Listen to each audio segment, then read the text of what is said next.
welcome everyone. I'd like to introduce our guest of honor today, who is Vincent Genna, and he's been known as a visionary of his time. He is a psychic therapist, a medium, a spiritual master, and an author. And he's given many radio and television interviews and podcasts and presentations. He was recently featured at the IONS conference in August in Arlington, Virginia. He also gives workshops, classes, and private sessions. He's a spiritual leader, and he raises consciousness to higher levels to help people uncover and resolve maladaptive beliefs, so very much in the therapy world. He is not a near-death experiencer, but he's had several, or at least one, spiritually transformative experience, and he's going to tell us about his journey and the work that he does. So without further ado, okay, you've got about an hour to an hour and a half, Vincent, to condense all of that. I'd like to hand it over to you. So welcome, Vincent, today. Well, thank you, Angie, for having me, and everybody who is here watching today. Yes, I did have a spiritually transformative event, and I call myself a psychic therapist because I'll be going into that. I did wind up going back to school and getting my BA in psychology and my master's in clinical social work because of what happened to me, and I'll talk more about that. But how I got involved in this and how I became a psychic and a psychic therapist, and why we even have NDE, which is really interesting because I've done a lot of research on that. I've had the opportunity to speak at many different IONS chapters throughout the country. And yes, as Angie said, I was just at the conference. So I feel I've worked with many NDEers, and as we shall say. And one of the biggest questions that people, ask in that is why? Why did I have this? And then what am I supposed to do with it? And I'm sure one of the reasons why you're part of a group like this is to be talking about that, to be supporting each other, and to help each other get to where you feel you're supposed to be and like to be. So that's all wonderful and fantastic. But how did I get here? Oh, all right, that's the biggest thing. Truly, the title of this talk is All I Wanted Really Was an Uncanny Tony. How did I get here? Well, what happened to me is I was a very tormented child through my youth, all the way until I was 17 years old. And it started when I was born on April 1st, 1955. Yes, April 1st, that's right. I am an April Fool's baby, so that started the thing. But the problem was, at the time that I was born, my mother was wanting a girl child, a female child, another boy. She had my brother. She wanted a girl, and she lost a child in between. And so this one, she was absolutely certain she was going to have a female. And she was so excited about it. And now it comes time to give birth, and she's in the hospital room. Back in the old days, they kept the women awake and very little pain, right? And it so happens when I was coming out, I had the umbilical cord wrapped around my head, but apparently not that bad. And so the doctor announces me to my mother, "Oh, Mrs. Genna, you've got a very beautiful looking little boy here." And my mother looks at him and says, "No, I don't. No, it's a girl." And he said, "Mrs. Genna, I can assure you this is a little boy." And she's going, no, it can't be. I prayed, and I just feel that I was having a little girl. That, Mrs. Genna, as soon as I get this untangled, I will show you he is a little boy. And she goes, "Oh, I know what you're doing. This is an April Fool's joke, isn't it?" And he finally hands me to my mother, in which she takes me, puts her on her chest, and begins to cry because she sees that I'm a little boy and not a little girl, and she was extremely disappointed. And the funny thing is, people ask me, "How do you know that story?" Well, I certainly didn't know it as a little kid, but Mom used it to tell me at different times in my life when I was really making her angry and disappointed in some way. She wanted me to know how much I disappointed her. So she would tell me that story and use it against me. The thing was, though, I was a really good-looking little boy. Yeah, I know. I was that cute little kid. And compared to my brother, he was a forceps baby. So he came out with a pointed head, and she was embarrassed about him because she had a lot of emotional issues, and everything was about appearance for mom. So I appeared really cute. Why does this make a difference? Because mom then acted as if I was a girl and dressed me very daintily, very prettily, with my hair with the perfect little wave. So I was always neat and perfect all the time. So that was great while I was a toddler.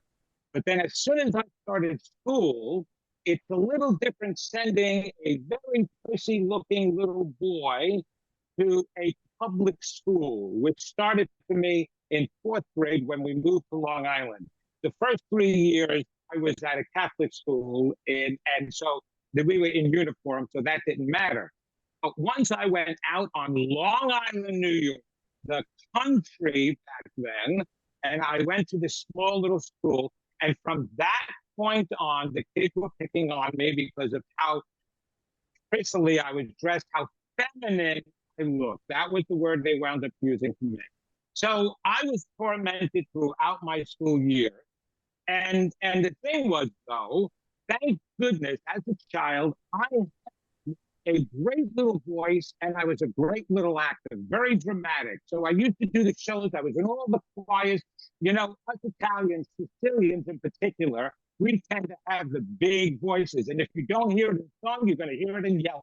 Come on over Thanksgiving one day and you'll find out how loud us Sicilians can get.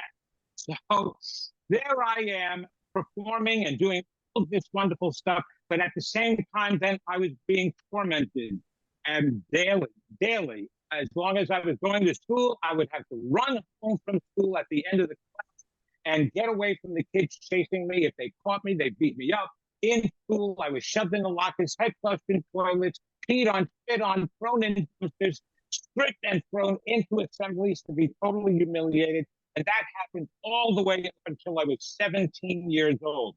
Well, home life wasn't any safer because, you see, my mom, she had been very tormented in her youth, which she then took out on my brother and me. So I used to get beat at home for every little thing I did.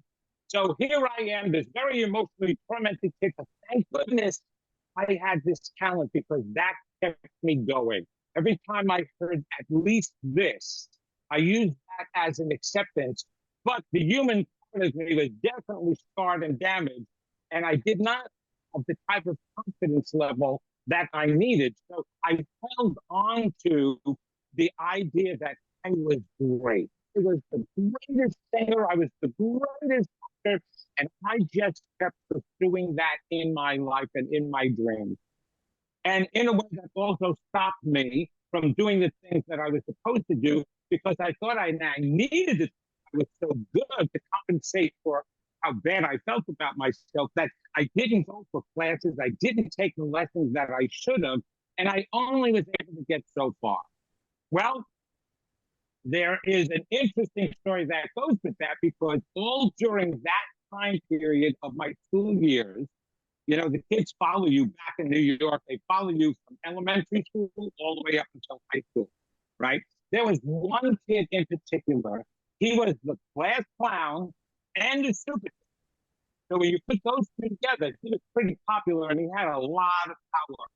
So every time he would call my name in the middle of class, in the middle of the hallway, in the middle of lunch, it didn't make a difference. Study hall, it didn't make a difference. He said my name. That gave everybody permission to antagonize me. And that they did in all different ways. Spitballs, throwing books at me, knocking my books down, shoving me in the locker, whatever. They did all of that. So he was actually my greatest enemy. So as time went on and I became a little bit older and finally graduated high school, okay, I happened to wind up getting in because I was really pursuing it. I was headstrong in knowing I'm a great actor, I'm a great singer. And all of a sudden, there was an audition for this movie that was new, that used to be a musical called, well, let me just show you what I wound up doing. I'm going to share my screen one moment because I need you to just see this, okay? And I'm pretty excited about it because if there was anything that I was meant to do, that this was the best way to do it. So here you go. Just be watching this for a bit. John Travolta, Olivia Newton-John.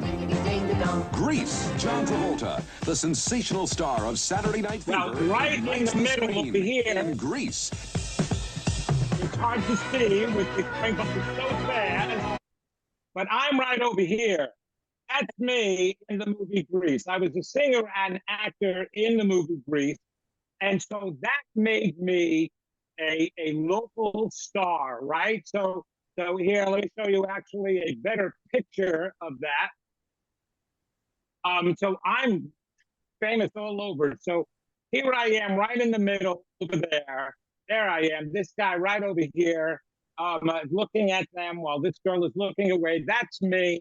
And so, yeah, I became this little local talent, this local star.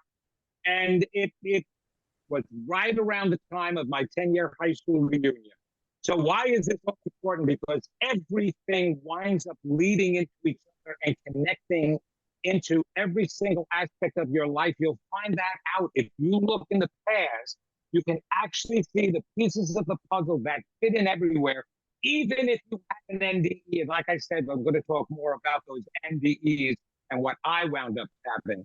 So here I am. I become really popular in the movie Grease, right? Even though I wasn't a star at all, but it didn't matter because I came from a small town, left town, Long Island, okay? Little tiny middle class town on Long Island. And here I am in this great, spectacular movie. And so there were news articles about me and everything. And it was just a couple of years before my high school reunion. So by the time my high school reunion came around, this was a blockbuster movie. And everybody was wondering, is Genna going to come to this reunion? In fact, I was already married to my high school sweetheart who didn't go to my high school, but went to another high school. Otherwise, none of the girls in my high school were going to date me. And so I wound up meeting her through a mutual friend. We got married. We had a child. So we had a 2.5-year-old child. I was doing this movie, different movies and stuff in California. And here comes my reunion. And we stuck.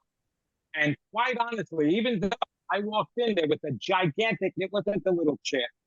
It was a 2x4 that I had on my shoulder because I was going to show everybody, hey, I'm successful, right? The guy you picked on, the guy you used to tease all the time and call femme, now was in this great movie. I'm successful, right? Well, I didn't even have to act that way because as soon as I entered, it was like a Cinderella story. The entire hall stopped. 350 students just saw me coming in and they were like, oh my God, Vinny's here.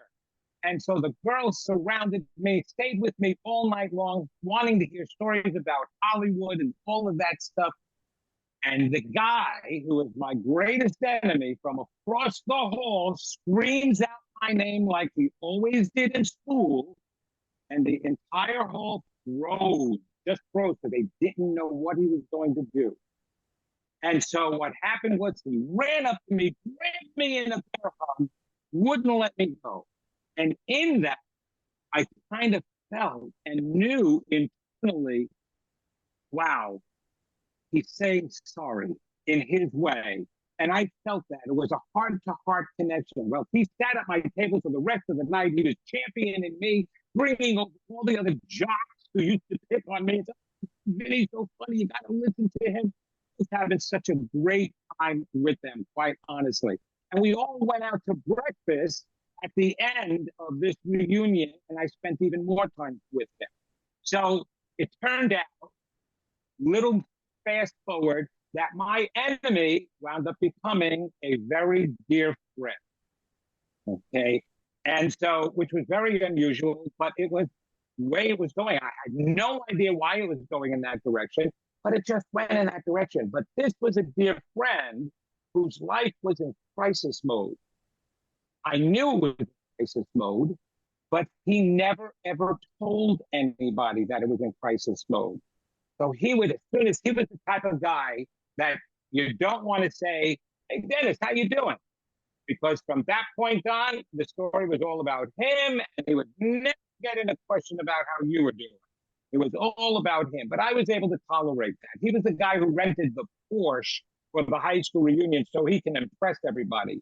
And his, oh my gosh, he was bragging about his job. It was so fantastic. He made so much money. He married his childhood sweetheart, had 3 wonderful children, had this expensive condo in Connecticut, had this fantastic job. He just absolutely loved going up the list. Oh my goodness, there was always blah, blah, blah, blah, blah, blah, blah, blah, blah, all about him. Well, he invited my wife and I to spend a weekend with him in his Connecticut condo. And it just so happens his wife and the kids weren't there. So we spent a lot of time with him just talking, blah, blah, blah, blah, blah. Again, all about him. And as he was talking, all these red flags were going off inside my head. I don't know why. I wasn't hearing him. I was hearing something beneath him that I had no idea. But I knew something was wrong. Something was wrong. My wife was completely oblivious to it. But with me, there was something going on. Well, the journey back home, we were then just moved California back to Levittown. We were renting a little house in Levittown with our 2.5-year-old son. And we're on our way back there, and all of a sudden I break out in tears. And I'm like, I know something's wrong with him. And my wife is like, what are you talking about? I said, I know something is terribly wrong. And she said, well, he's got a beautiful condo. He's married. I said, no, you don't understand. Something is wrong. And this is where the odd part occurred. I cried out to God for one of the first times. I had been picked on for years. Never once did I ask God to help me. Never once did I pray for any kind of help. Well, I cried a lot, but I cried because I believed there was something wrong with me, and that it wasn't that they were picking on me for no reason. I kind of felt that maybe they did have a reason to pick on me. A matter of fact, even my mother turned around and said that to me one day. At 13 years old, I ran home from school. I was in tears because a group of kids were chasing me again. They were waiting outside the gate, wanting me to come out and beckoning me. And I crying to my mom. I said, why? Why do kids hate me and pick on me so much? And her response was, well, maybe you are arrogant. And so I believed that. And I believed that that was the reason why I was being picked on. But right now, it wasn't about me. It was about my friend. And in that moment, I begged, I pleaded with God with the deepest power, whatever that I had from the bottom of my soul. Please, God, you've got to help me help my friend. Give me some kind of ability, something. I don't know. Help him. He's an actor. And look, let's face it. How many actors give therapy? Most of them don't give therapy, right? They don't certainly give it. And here I am begging and pleading for that help. And I didn't know what else to say, what else to ask for. I need to help him. I need to help people like him, because I know what it feels like to have your self-esteem and your torn away and your heart broken. So that's how I left it, right? And we get home and I calm down and go inside. Well, within a week's time, all of a sudden, a whole mess of stuff began to happen. I mean, I am talking, Steven Spielberg would have been really proud. And for those of you who remember Cecil B. DeMille, who made these epic movies, The Ten Commandments, things like that, they would have been incredibly proud with the epic story that began to happen in my life that was all paranormal, spiritual, and it all began with me being introduced to a psychic, okay? We're in Levittown, and a friend came over one afternoon, and he's talking about, parties that he's been to recently, and he turns around and he says, hey, listen, I was just at a party last weekend, a psychic party. I'm saying a psychic party? What is that, like a Tupperware party? Where the psychic is demonstrating things? What is that all about? No. This psychic comes to your house, you invite some friends over, and one of the times you put in the room, and they go in and give everybody a reading. and you think, yeah, and you have so much fun, it's a lot of fun. I said, there's all these crazy people that do stuff like that. All right, what the heck? What's her name? So he gives me a name and telephone number. I call her, make an arrangement to have her come over one Friday night, and then we invite 10 of our friends, couples, and that we're going to have a psychic party. And one of my friends at that time is like, a psychic party, really? Oh, I've got to experience this. So him and his wife come over, totally skeptical, right? So there we are in our house, and up to that point in that house, some odd things began happening as well. Noises in the kitchen while we were trying to sleep at night, as if somebody was banging pots and pans. Had no idea what that was, right? So all of this stuff is going on, and then it comes to this Friday. And remember, this is shortly after I just asked God to give me the ability to do this stuff, right, to my friend. So I get knock, knock, knock on the door. We go answer the door, and right away, I'm like, oh God, she's a freak. But she's looking in the door, and she goes, there's so much energy in this home. I'm like, okay, this is going to be fun night. Oh, okay, yes. What type of energy is in the home? She says, you have a spirit here, and she's in the kitchen. It's a female Indian. And I'm like, what? They said, yes. And she's making a lot of noise at night, isn't she? She's trying to get your attention. And my wife and I are looking at each other, and that immediately grabbed my, because I'm like, okay, how did she know that? Okay. So yeah, what is this spirit doing here? What does she want with us? She's wanting you to know that she's one of your guides. I'm like, oh God, great, a guide now. I've got the dead guide now talking to me. That's all I need at this point. And let's face it, the only reason why I decided to do this psychic party, because when it was my turn to go in, I'm waiting to hear all about that. Emmy, and Tony, that I'm going to win in the future. So we'll push it forward. Everybody goes in, they come out, laughing at each other, going, oh my gosh, I can't believe how good she is. She got this, she got that, and then she told me this and that. I'm so excited. This is going to be great.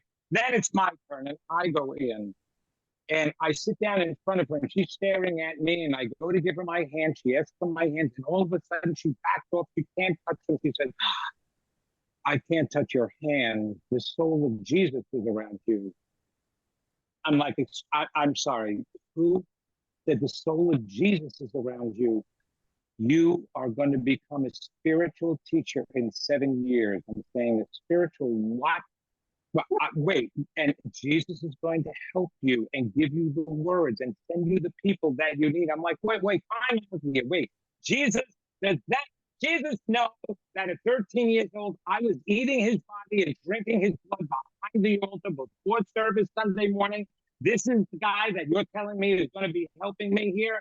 He said, absolutely, he's going to be around. I'm like, oh my gosh, what is it? You're going to be a spiritual teacher. All of this stuff is going to happen to you. You're going to be into where you're supposed to go. All right, so this was driving me crazy. I go out there, and I'm like telling my wife this. I didn't want to announce it to everybody, because how many people go in a room and the psychic says, the soul of Jesus is around you.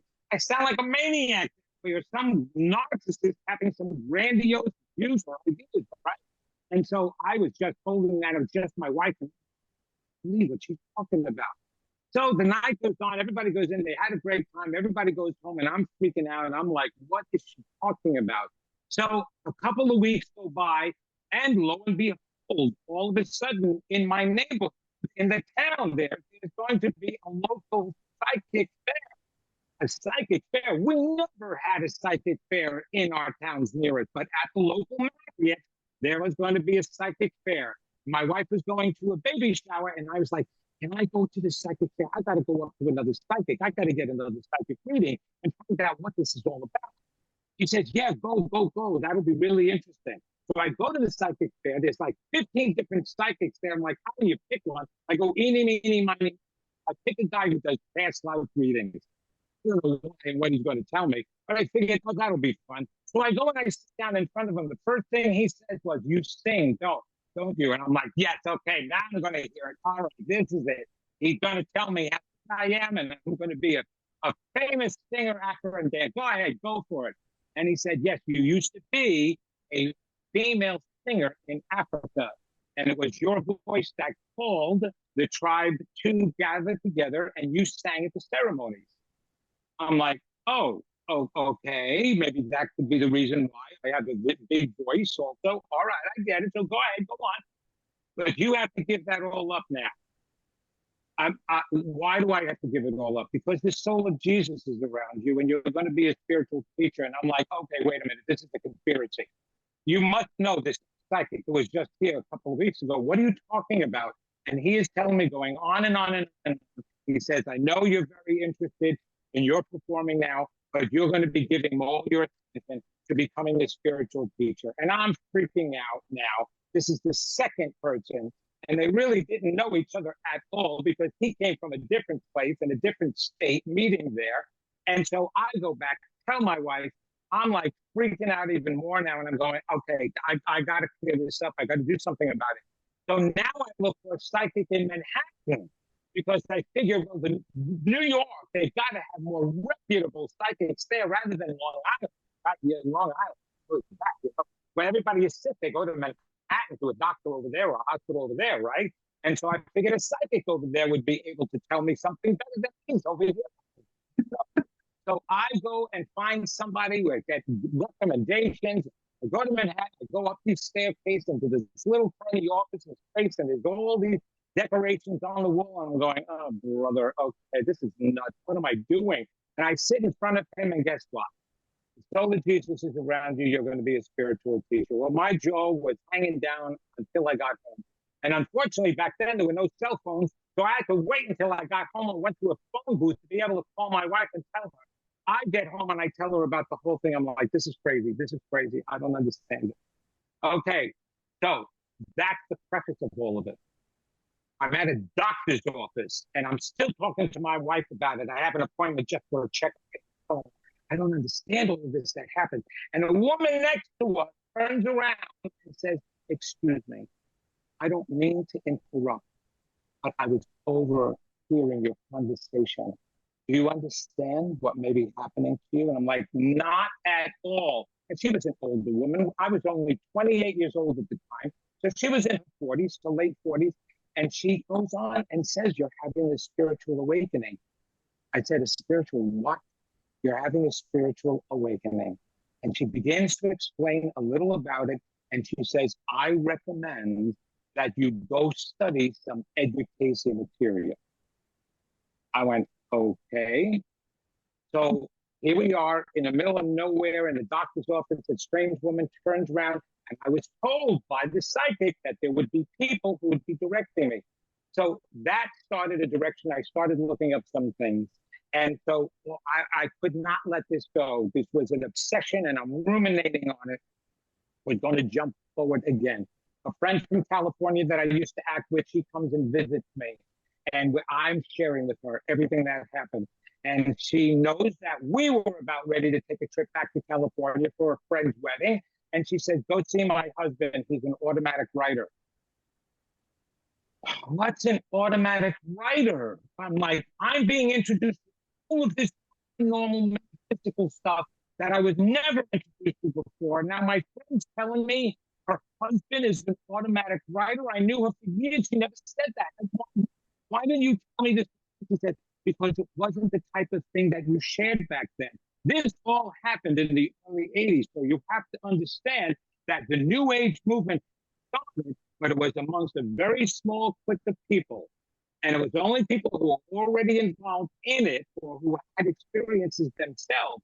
And even NDEs back then didn't have a lot of places to go because it was so early on. And so she tells me, go speak to my husband. I'm like, okay, so we can't wait to get to California. We get to California. I make an appointment with her husband. I go see her husband.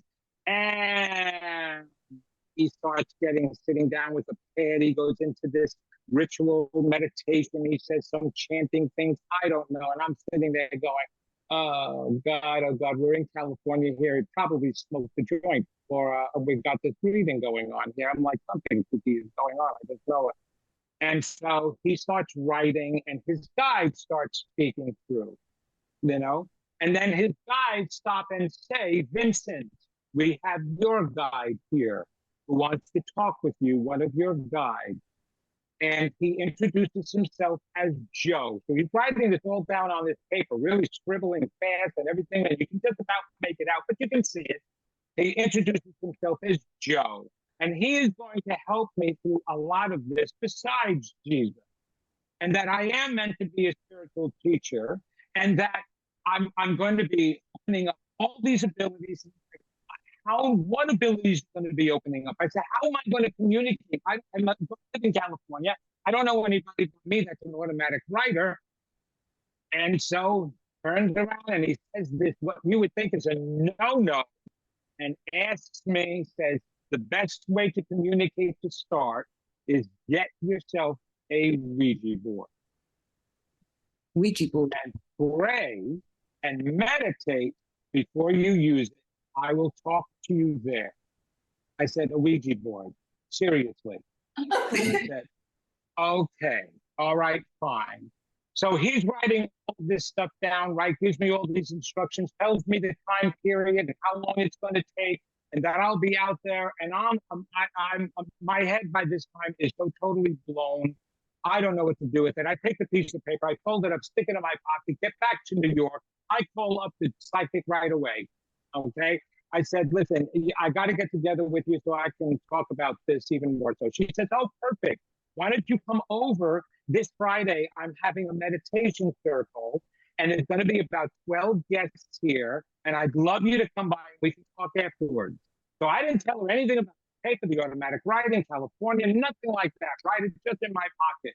And I'm going to a meditation circle. Okay, there's definitely got to be dope there. I know that. I mean, meditation, dope, homing, people from the 60s. They did a lot of drugs back then, and some carried it over. And that's all I'm expecting.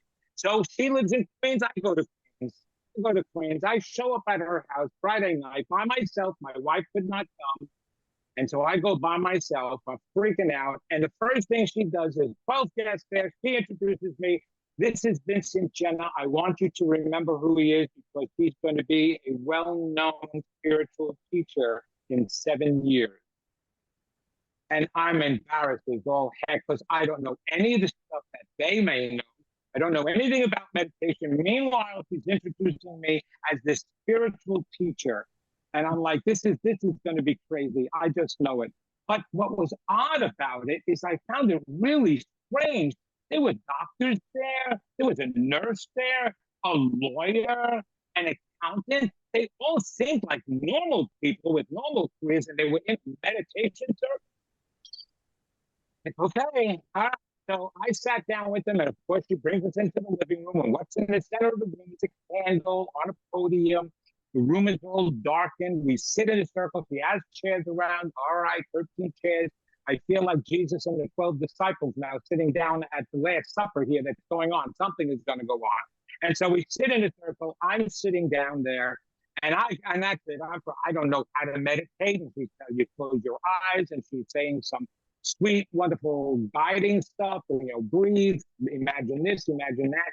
And then she gets quiet, and I'm sitting there. Everybody's sitting there. My eyes are closed. And all of a sudden, I hear from across me, the woman turns around and says, oh my gosh, do you see that? And the guy next to him apparently opens his eyes and says, yes, it's all around him. And I'm like, the eyes get even shut tighter. And I'm like, wait, what is all around who? And what are they seeing? I don't want to see anything. I don't want to know anything. I want to go home with my wife. I'm just freaking, I'm starting to sweat. And all I keep hearing is one after another, apparently are opening up their eyes and it's swirling all around him. It's so beautiful. The light is lighting up the room. It's reflecting off of everybody. And I know I've got to see what they're talking about. So I just about get one eye open. And all I see is now, the only time I see this was in the movie Poltergeist. It was white swirling smoke swirling around me and going out to the ceiling. And I'm sweating. I mean, my deodorant was working at all. I am drenched, coming down my head. And then, of course, it couldn't get any worse until the psychic starts speaking as a man. And I'm like, oh my God. And she starts talking and says, do not call me Joe. My name is Joseph from Canaan, and I will be the one who will be guiding you most of the time through this process. She didn't know anything about the automatic writing and what my friend wound up writing for me and introducing me to Joe. That paper is in the back of my pocket and it still is there. And she's talking in this voice and telling me that her name is Joseph from Canaan. That's Joseph and the Amazing Technicolor Dreamcoat Joseph. But I didn't know that story yet. Not then. Even though I was an actor, I was in musical theater, that music hadn't come out yet. And so she's telling me about this. I'm like, that's it. I don't know what to do. I do show her the paper afterwards. She was amazed herself. She was pretty good as a psychic. I go home, I tell my wife, and I'm like, oh my God, now I'm more curious than ever. And I tell my wife, Joseph said we have to get a Ouija board. My wife said, do it. He said, there is no way Ouija board is coming into this. And I'm like, but how do I find out? Find out what do they want from me? What is supposed to happen? Jump ahead again. Another couple of weeks go by, and a friend is coming to stay with us because we're all taking a trip up to Albany for a weekend. Vincent. And so, Vincent. yeah, I'm sorry. I'm terribly sorry to interrupt you. We're having some sound issues here, and we've been having them for a while, but we've been following you through. We want to hear every word. I'm just wondering if you have any idea. Do you think it might have to do with your earbuds? Why it's choppy and we're sometimes not hearing the whole word? And I'm Not hearing a whole word. Okay, let me just check again. That's terrible. In full flow there, and I hate to interrupt you. Oh, you know what? Okay, so whatever happened here. Someone's... All right, it should be better now. Someone's... Hello. Okay. So... All right, that's better now, right? It is better now. Okay, so what parts did you miss? Oh my gosh, I don't know what you missed of it. If it's all choppy, that was terrible. We got just about everything. We were following along, but it's better to be able to hear every word. Yes, definitely. Okay, so especially at this point, of the story, right? I'm freaking out about everything that was going on around me and that what I was being told. You know, you can't just live normally after you've been told that Jesus is around you, you're going to be a spiritual teacher, you're not going to be an actor. Then a woman starts, what I found out is channeling and trancing some other guy's voice, and that he's my major guide, and that I should not be paying attention to performing and acting, that I should be studying this.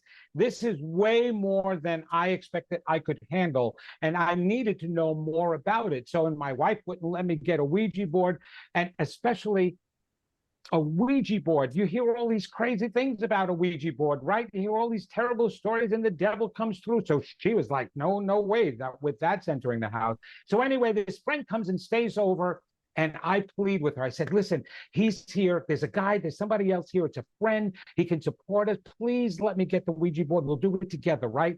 So she says, okay. So there we go to the mall, to KB Toys, to get a $25 Ouija board so I can speak to some almighty spirit. And I'm like, is there got to be a better connection than this game? It's a game. It's a game made by Milton Bradley. They still make them today, Ouija boards, right? Which is crazy.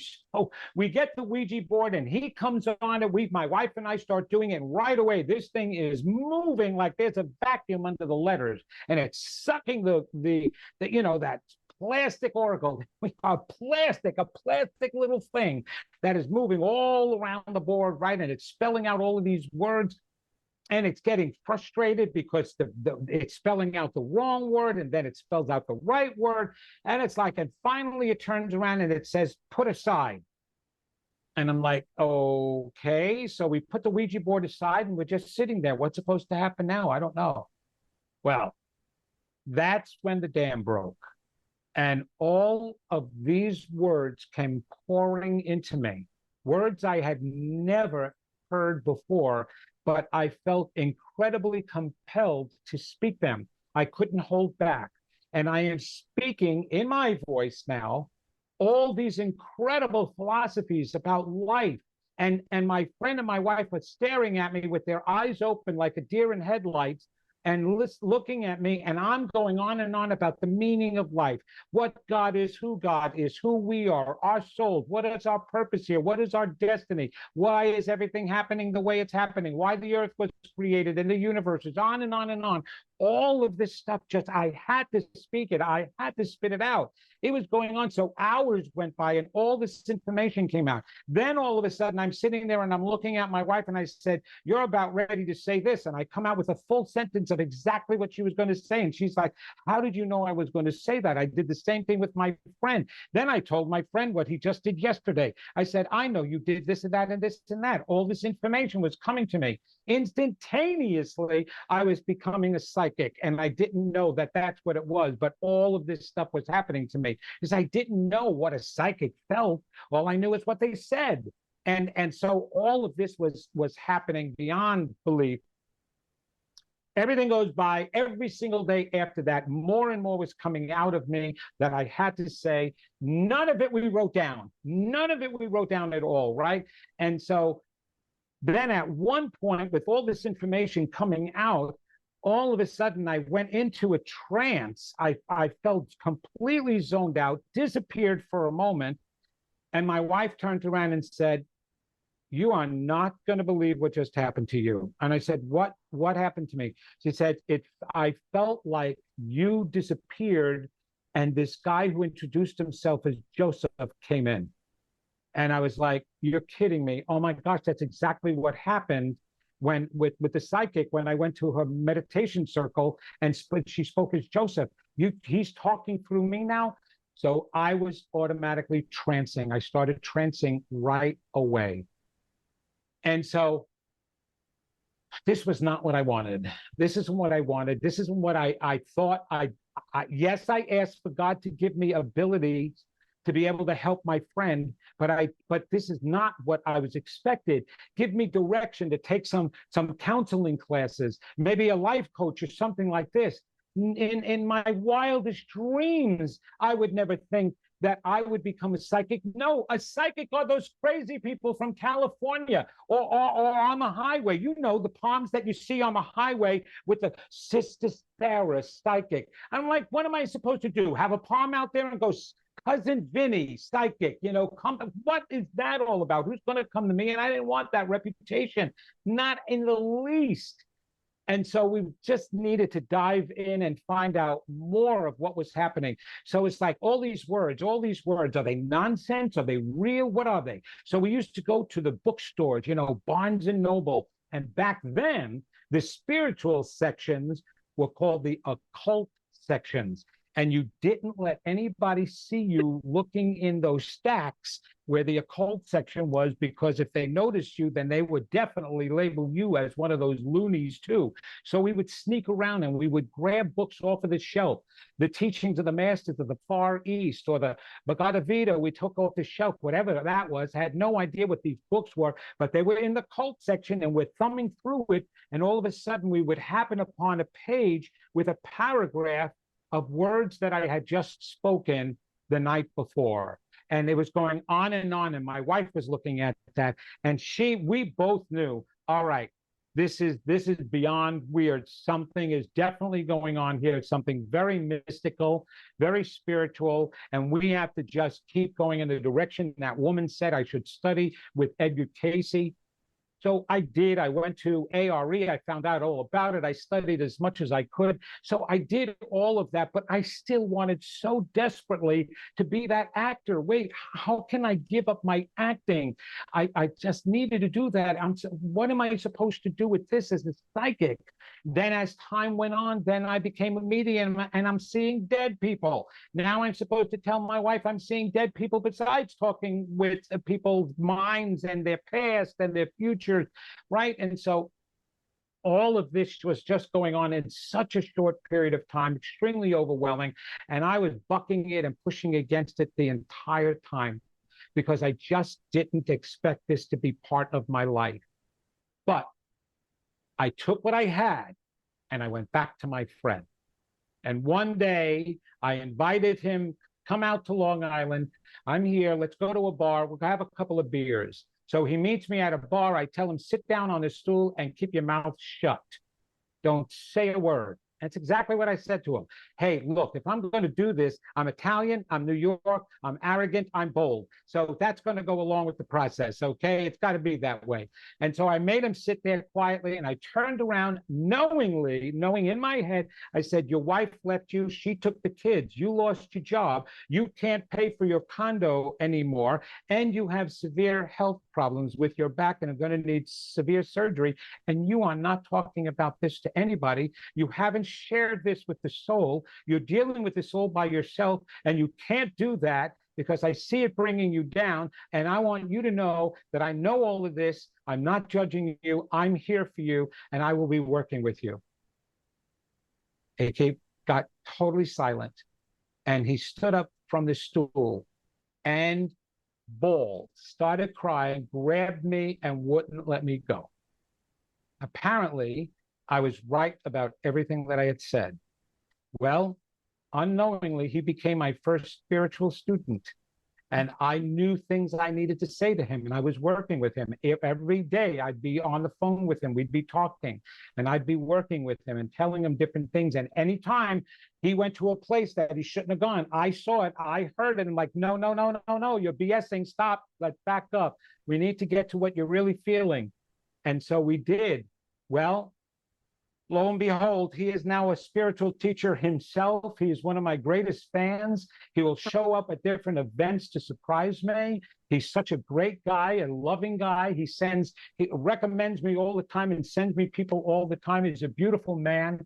And yes, I did help to transform his life. And when that was happening, I realized that maybe this is the direction I'm supposed to go in. But the most important thing I realized and I asked is, why did it happen like this? And the answer I got is, first, you were a terrible student in a past life. Ooh. So therefore, you need to be a teacher in this one. And I said, why this transformation? Why did it have to happen like this? Said, because you weren't necessarily willing to do it on your own. And the soul was waiting for this to happen. And all of a sudden, an opportunity came in. You asked to help somebody, and that was the door that was open for you. And you see, I found out then that all these NDEs are the doors that your souls have purposely created. Not one NDE that any of you experience was by chance. Nothing. And it usually is when your soul knows that you chose a path and you chose a destiny and a purpose when you incarnated here, and you might not be on that road. Maybe you're going down a different path, but your soul is like, I want you on this path. This is what you want. This is why you're here. And so what I call an NDE is a shaking of the shoulders. It's a waking up call, because let's face it, what are all of the qualities and the attributes people experience in their NDEs? And it always includes going on a spiritual journey and opening up that doorway. So this isn't a matter of something that just happened. Just like with me, look, when I was a little kid, one of the things I used to get whacked in the head for at 5 years old was interjecting in an adult conversation because I thought I knew everything. Well, apparently I did back then. And so I didn't know that. But when it comes from a 5-year-old and a 6-year-old, it's really annoying. And so my uncle named me the little professor. And so the adults would have a conversation, and there I'd be listening to them. I wasn't playing with my cousins. I'd be there talking with them, and I'd start talking. And what got them so mad, even though my father hit me in the back of the head, is that I was right about a lot of things. So obviously I had this. This was my intention, but I didn't know it because I was convinced I was supposed to be this actor.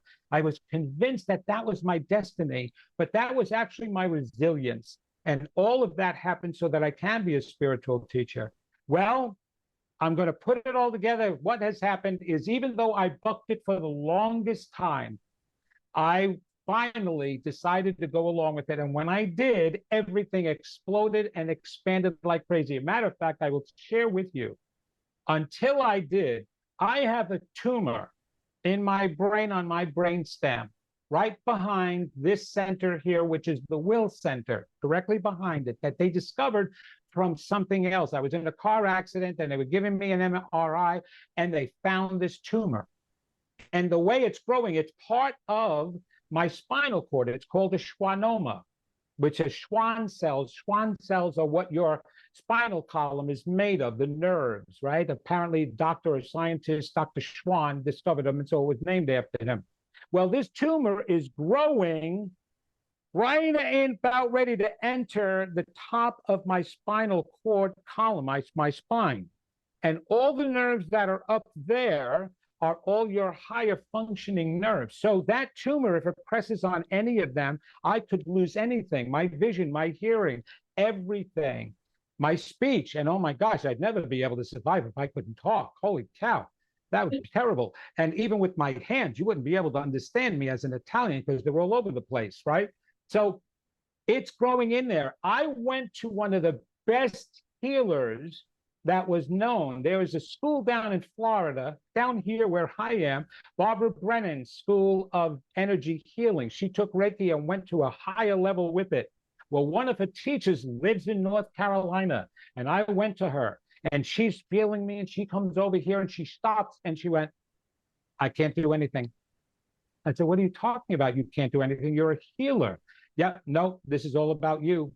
This is all about you. I said, what am I? She said, I have never felt so much energy stuck right over here at your will center. And it's stuck right here.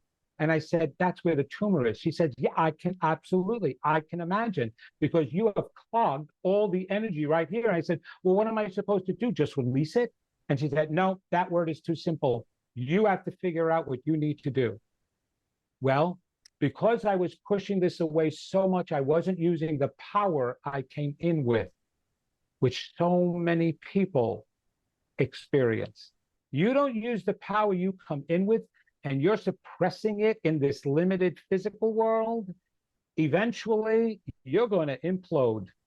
Some way, somehow, it's going to come out. For me, it formed a tumor. As soon as I heard that, I knew what I needed to do. I had to stop being afraid to tap into my power. I had to stop thinking that the only thing that was going to fulfill my life was being an actor, singer, and dancer. I was so wrong, because let me tell you something. The work I do now, I have worked with thousands of people all over the world. Ever since I have released this, not only do I see inside their minds, and that's why I went back to school, because I figured if I'm going to their deepest, darkest places in their psyche, I wanted to make sure that I wasn't going to cause any damage, wasn't going to hurt them at all. And so I went back to school to get those degrees. And so to me, it was the most important thing. I studied everywhere that I could, all of the education material. I even went to England twice. There is a Arthur Findlay School of Psychic Sciences there, and studied with some of the greatest famous tutors over in the UK to make sure that I was going to use these abilities correctly. And I also worked on myself, and I wrote a book, The Secret That's Holding You Back, that incorporates all that work. And I work to heal myself so that I can unblock my channel even more so. And the more I work on myself, the more powerful my ability becomes. So now I'm not only communicating with humans psychically, I'm also communicating with animals. That I didn't know I could do until I was called up one day and a friend asked me if I can tap into this military dog that was being given a parent, a mother, because the son on the first mission with this dog wound up dying in Afghanistan. And so the dog was decommissioned and given to the mother. And not only did I tap into that dog and all this information that the dog was telling me about that was 100% accurate, not that's 80% to 70%, the handler came in. And so I was all right about him. So I connected him, the dog, the mother, the family all together. I was totally amazed by that. Then I was called up one day to come heal a jackass. And I don't mean the walking around jackass that looks like a human, though I did work with a lot of them too. I'm talking about a real donkey. A real donkey. I go down and talk to because the donkey wasn't eating. The donkey looked depressed. And it was because, believe it or not, the donkey couldn't eat gluten. The donkey was telling me that it was getting tummy aches every time it ate the hay. And would you believe they have gluten-free hay for horses and donkeys because there's so much acid reflux that these horses and animals are experiencing? I wonder why. Oh, it's all of the stuff and the stress that's going on here on the earth. All our animals are picking up on. So yes, so I read this donkey. Then the greatest experience with an animal was Coco the gorilla. Coco was the sign languaging gorilla, the very famous one who died a few years ago at 42 years old. Well, tap into a gorilla's mind. That was the most amazing experience because she was the one who told me we don't come from the earth. She said, we come from space. She says, when a flower dies, part of Coco dies and part of the earth dies. When a tree dies, the earth dies. When Coco dies, the earth dies. She says, when humans die, the earth does not die because humans don't come from earth. I'm like, this is a gorilla talking to me. And I'm like, holy cow. Not to mention that the gorilla did say that we're all stupid. And so I couldn't argue with her there. And so it was really funny, I got to tell you. So I had that experience. Okay. I thought that that was it. Okay. Until one day I'm sitting in my office and I just finished doing a reading with a person from Seoul, Korea. I remember specifically, I am sitting there and all of a sudden I hear, we would like to speak with you. And there was no spirits around me. I wasn't doing any mediumship. I'm like, wait a minute, I don't feel any spirits. I'm looking at my ficus tree. Are you talking to me now? Are my plants talking to me? What? I didn't water you and you need to talk? And it said, no, it's us. I said, who is us? We're an intergalactic spiritual council. I said, an intergalactic spiritual council. What does that mean? We are extraterrestrials who are deceased, who are a council now. Now I'm speaking with aliens, and I'm not talking about the ones that come from Mexico without green cards. I'm talking about real aliens are starting to talk with me. Okay, I wasn't expecting that at all, number one, and I didn't know how far this would go. But why are you speaking with me? We're speaking with you because since you are out there publicly, we need you to help teach people who we really are and why we're coming to Earth. And that we are not here to harm you, that we're here to help you. And that we're your older brothers and sisters who just advanced quicker than you did. Well, that I didn't have an argument for, that for sure. Any other living species has to be more advanced than us, and they are. And so now I'm talking with aliens. Well, as soon as I told my family this, my daughter was hysterical. She said, Dad, I think we need to have an intervention at this point. I said, why? She said, because this has gone a little bit too far. You're talking with aliens. I said, honey, I'm talking with dead people. You don't think that's odd? And she said, no, that I can get, but the alien part? I'm like, okay, listen, it's all crazy, but this is where I am and this is where I'm meant to be. And I can't tell you, once I stepped into myself, once I said, okay, once I recognized that we are bigger than we ever think ourselves to be, we play so small. Yes, maybe I wanted an Oscar, an Emmy, and a Tony, but that's the smallest thing to be able to achieve here. You know what the greatest thing is to be able to achieve here? Understanding and reawakening how magnificent and divine you are and helping somebody else do the same. And I can promise you this to every single NDEer. Your purpose is to do the same thing. And it's not just for yourself. It's for others to hear your stories. It's for others to be inspired. It's for others to want to wake up to, but it's for you to not be afraid, because we are bigger, much bigger than we could ever imagine. And as soon as we open up that door, we become giant lights for the rest of the world. And I can't tell you how exciting it has been since I opened that door. My tumor has stopped growing. As a matter of fact, it shrunk, but it's going to be there as a dangling carrot, just in case I go off track and I start backing off from what I really want to do. It's the most rewarding, fulfilling work I've ever done. Do you know what it's like to talk with somebody that is thousands of miles away, having the most difficult time in their life, and then them turn around and tell you that my life has been changed, that I'm growing, and that I'm thriving, and that everything is transformed ever since I spoke with you? It's the most rewarding thing to do, and that's why we're here together. And Psalm 132 in the Old Testament says, God says, I put you on the earth together to experience unity. And I can't tell you, when we do experience unity, it is a powerful thing. That's why you've all come together. You didn't come together, you think it was just because you needed support from having an NDE experience. No, you needed to be able to feel each other and feel each other's expansion from having that experience, and to help each other expand even more so, because that's what it's all about. I'm telling you right now, you got major things to do in the world today, and just go and do them. And let's face it, what you're seeing in the world today are the people who are feeling small. And when you feel small and you've got that much power and you're condensing it, you will implode some way or another. So it's coming out in lashing out towards others. It's coming out in horrible illness. It's coming out in affecting globally what's going on in the world.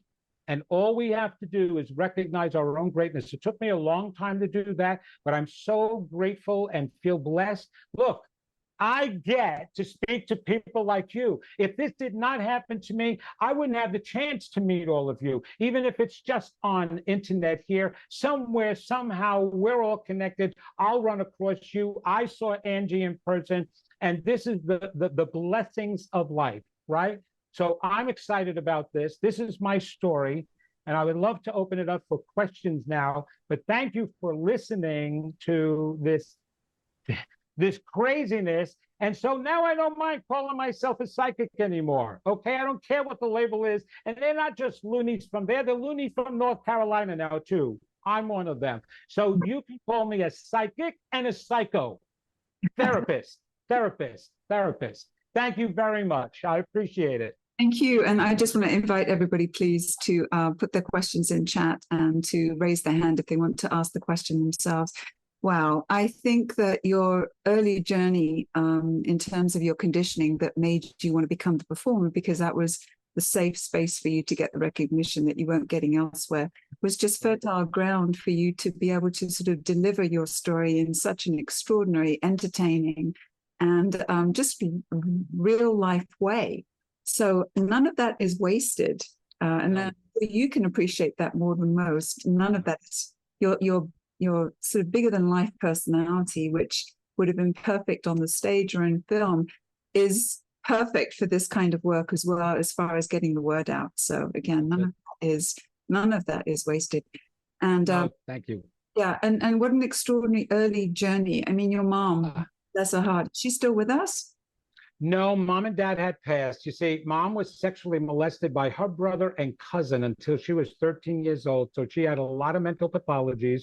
And of course, all of that happened to me as well. I was sexually, physically, and emotionally abused for the longest time. And so I just realized that all led in still to my STE and everything that I'm doing today, because I can recognize and relate to anybody who has those similar pains. And there's been worse than me. I acknowledge that totally. But I mean, your mom wanting you to be a boy in the first place, reminding you that you weren't. I mean, all of that is just sort of, ripe for just so much dysfunction, and growing up with all of that, being bullied at Totally. one thing led to the other. I mean, it must have been incredibly painful. And what an amazing you are to be able to step forward into a world that is still, not accepted by everybody, where you can be ridiculed and somewhat bullied, if you will, online. Totally. What I do want to say is, and this is for everybody else too, so that because I did all that personal healing, my wife and I were able to build a home and move both my mother and father in. We took care of them. Mom developed Alzheimer's, of course. Dad developed dementia, and we took care of them until they passed. And I was able to do that because I no longer needed her acceptance of me or proof that I was lovable or a good son. I knew it in my heart, and I knew I couldn't change their minds, but I was working for their soul. So I took them in and was able to take care of my abusers, and very lovingly, and they experienced an incredible rest of their lives until they passed. And of course, if we look into, your pre-life plan, it may very well be that Dennis, was that his name? That's his name, and he gives me permission to use it anywhere. Dennis, definitely. I know that I made these plans with everybody to get me here. Absolutely. And how extraordinary. I mean, we do hear about this in the past life, when people are talking about past lives, how our very worst enemy, our nemesis, is in fact somebody who really loves us so much and who is playing this role. That's right. In order for us to grow in the way that... Absolutely. And what helped me even realize that, Angie, is Judas. Judas is the greatest evil character of Christianity, right? Because he betrayed Jesus. But that had to have been a plan. Somebody had to go along with that. And it turns out that Judas was Jesus's best friend. There is a gospel according to Judas, because the story did not happen the way they say it happened. And so if you read that story, the gospel according to Judas, Google it. It's the most amazing story, and it makes all the sense in the world. So if they set it up, if Jesus' soul set it up that way, obviously, then all other souls can set it up the same way. So that's why we have to be careful of the enemies we judge. Yes, indeed. So, and your parents, I mean, your mom, who obviously had gone through so much herself, I mean, she put you through so much, but again, if she hadn't put you through what she put you through, you wouldn't be on this journey in the way that you are. So your parents, your mom, was also an integral part of all of that. And how wonderful that you could, in this lifetime, see it, not become... Oh, absolutely. When mom was dying, I'm sorry, I didn't, go ahead. I didn't mean to interrupt you. No, go ahead. I'm just illustrating how mom was also an integral part of your development as well.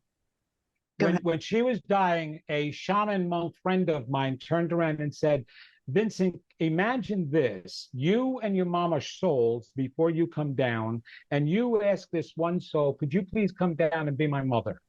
And she says, this soul says, okay, yeah, I will. All right, sounds like a good idea. I said, but wait, but I need you to torment me and not dote on me like a loving mother, because I have a plan that I need to get to, and I have to ask you to be that way to me. And she said, are you sure you want me to be that way? And the shaman monk said, could you imagine how much this soul must have loved you to agree to go along with that plan? And I kind of felt that inside, but when the monk said that, it totally made me look at my mother completely different, that how loving she really was, the soul of her, because that's what she agreed to. And so she had to love me. She had to want to give up herself, because she knew that, as a human, I would not love her. I would not like her because she tormented me. But I never had hatred towards my parents, which was really, nor my enemies, which were the abusers, never once. And now they dedicated every single reunion to me after that to apologize, because I accepted them so much and forgave them that it released them from their own guilts.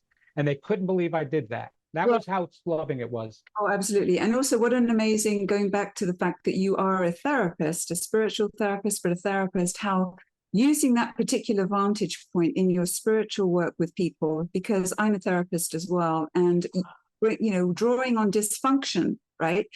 And how people are trying to cope with all of that. They didn't get the loving, they didn't get the recognition that they felt that they deserved. And as a result of that, it's hard for them to find that in themselves. But if you can posit the idea that if they're open to the spiritual aspects of past lives, and maybe that it was part of their life plan to undergo this kind of treatment And in fact, the abusing parent is in fact the most loving being on the other side that was trying to help them through. I mean, wow, that sort of blows your mind from the Totally. of just think of that as a possibility. Yeah. I mean, obviously in therapy, we talk about people, dysfunctional parents. This didn't know any better. Generally speaking, they were doing the best they could. They had been exposed to whatever it was. They're repeating the pattern. But if you can bring it from a perspective of, oh my gosh, what if you actually plan this together? And when you're reunited on the other side, you'll be kind of laughing and joking together. It was hard, but wasn't that amazing that we went through that together, and how I've grown as a result and how you've learned, blah, blah, blah. I think it just puts a completely different spin on healing for people. Oh, it does. And here was the amazing thing, too. When I was at Arthur Finley, the first year that I was there, it was so funny. We had 25 students in the class. And so each person gets a chance to go up and demonstrate their mediumship skills. My father's spirit came to each of them 13 times. And eventually the students were like, okay, is this Vincent's father again coming through? Because he kept coming through so specifically. And the students were amazing. But every time he came through, it was during a time that he had tormented me in some way. And at the end of it was a message of, I am so sorry.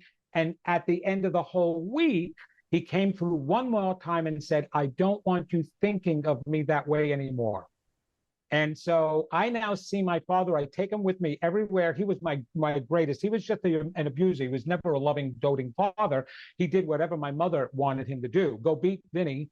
And he would come upstairs after work, beat me with his strap, go downstairs and ask my mother, what did he do? So there was no, involvement there whatsoever. He wasn't a very intelligent man, but he came through as a spirit. And that's how I know that it was all part of this and part of the past. And here's the other greatest gift, and about your NDEs, okay, which is so fabulous. It's not just about the gift you're going to get. It's about the wisdom that goes with it, because if it wasn't for this journey and this awakening, I wouldn't be knowing all of this stuff. I wouldn't be having an opportunity to experience a new understanding, a new belief. I was raised Roman Catholic, and that was it, even though I used to argue with the priest and said, you're teaching God and Jesus wrong. That was another thing I'd get beat for. I had no idea how they were supposed to teach about God and Jesus, but I knew they were doing it wrong. And so, but all of this information that I became privy to now, and that I was able to follow my wife, my family, my kids, I was able to teach them. So it became more than just about my gifts. It became about our journeys. And so it was just so fabulous to be opened up to that and this, right? Absolutely. And I just love Dennis because, wow, I mean, one thing is to want to take care of your parents in spite of what they did, because you're more awakened, it's a loving thing to do, etc. But your friend, Dennis, who was just so awful to you, and, the power that he had over everybody, and then that wonderful sort of, that wonderful arc and transition of how he then comes to you when you get this fame, in this limited way, but looking up to you, and then he runs up to you, and then everybody, I mean, that's just such a lovely kind of development. I'm scrambling for words here. And then how you asked for help because you sensed that he was going through something. Again, somebody who had tormented you for so long, you were able to see find the love in your heart.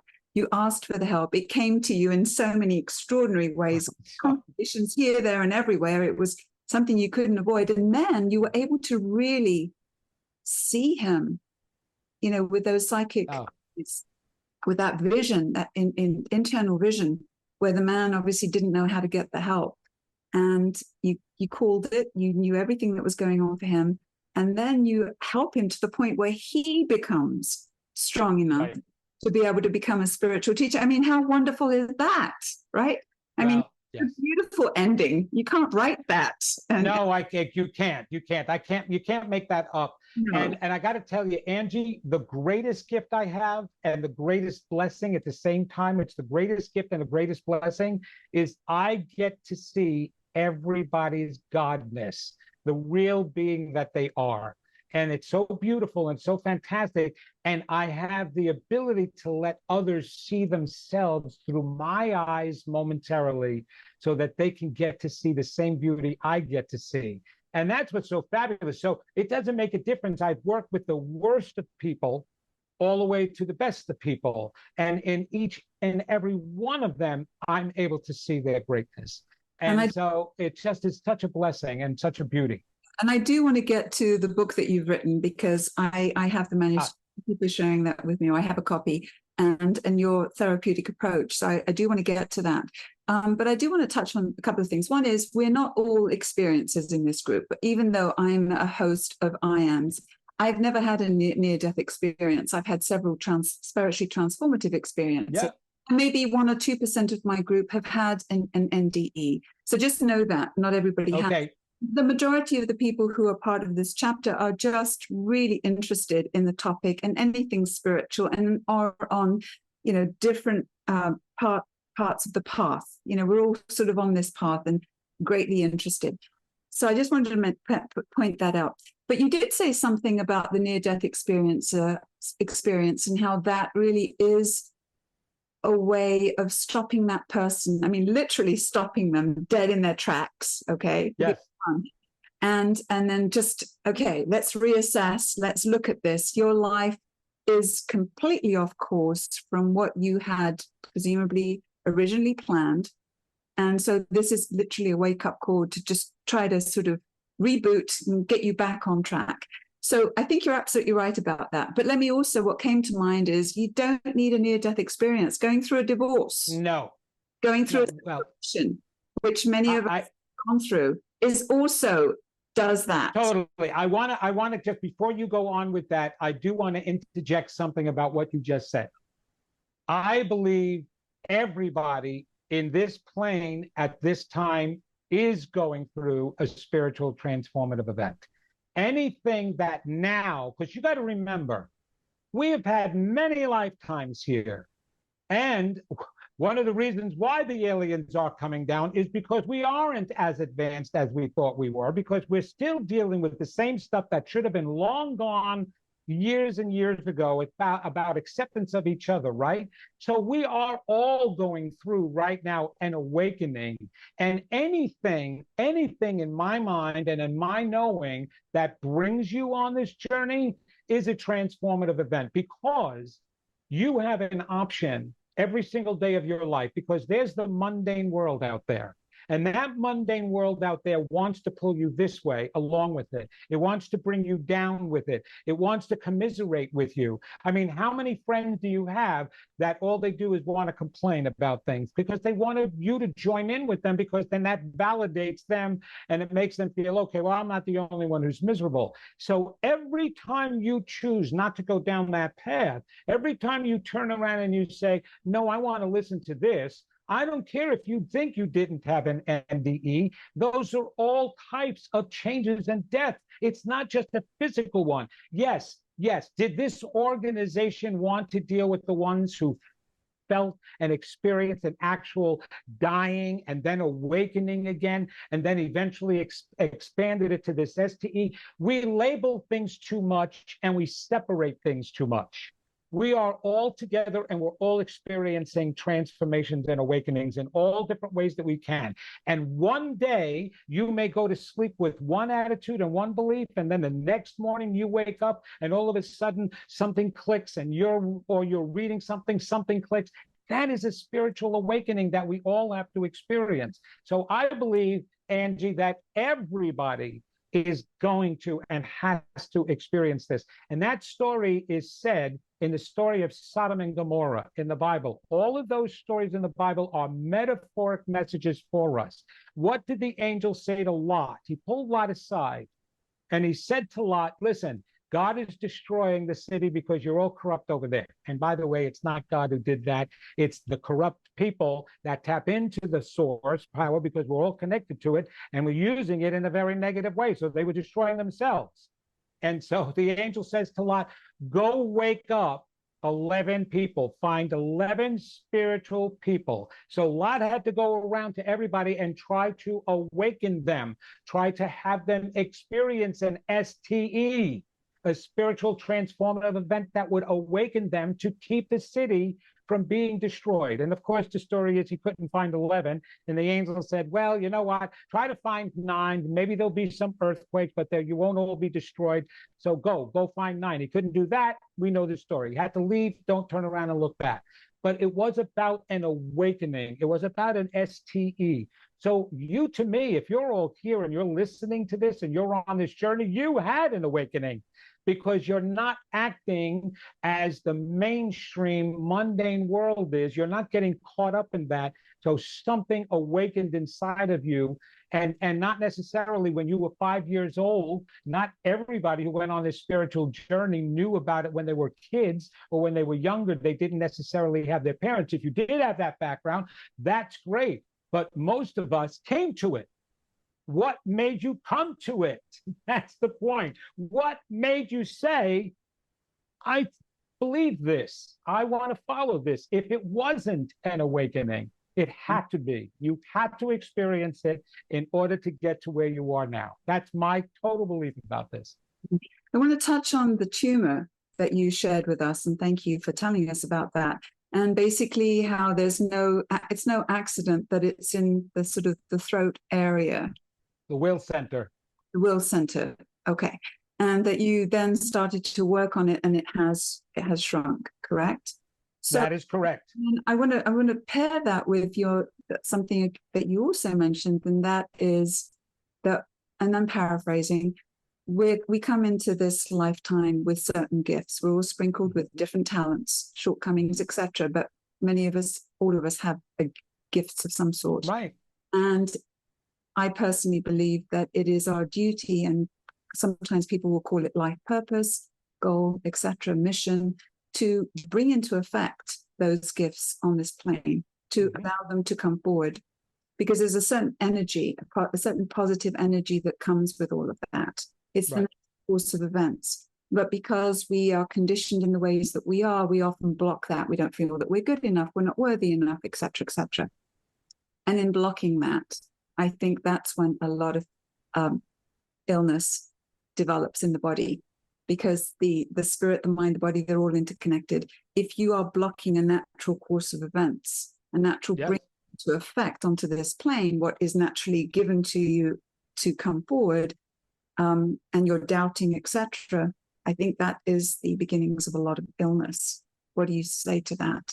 Oh, absolutely. I actually write about that in my book, The Secret That's Holding You Back, because I list 5 reasons why we become ill. And one of them is because we're either suppressing our power, just like I did, which developed this tumor, or we're suppressing some negative emotions about ourselves and negative feelings. We're packing them away. And we are energies, spiritual beings having a physical experience. What does that mean? We're energies having a physical experience. Energy manipulates matter. We know that scientifically. And our bodies are made of matter. And we get to charge our energy, either positively or negatively. So if you keep packing down negative energy, some way, somehow, it's got to come out. And that's why I said earlier is that people can implode, and bad health is from imploding, either from not using your energy or packing away too much negative energy. And it will come out in forms of all sorts of diseases. I was a hospice social worker, and I worked with over 500 patients that were transitioning and with their caregivers.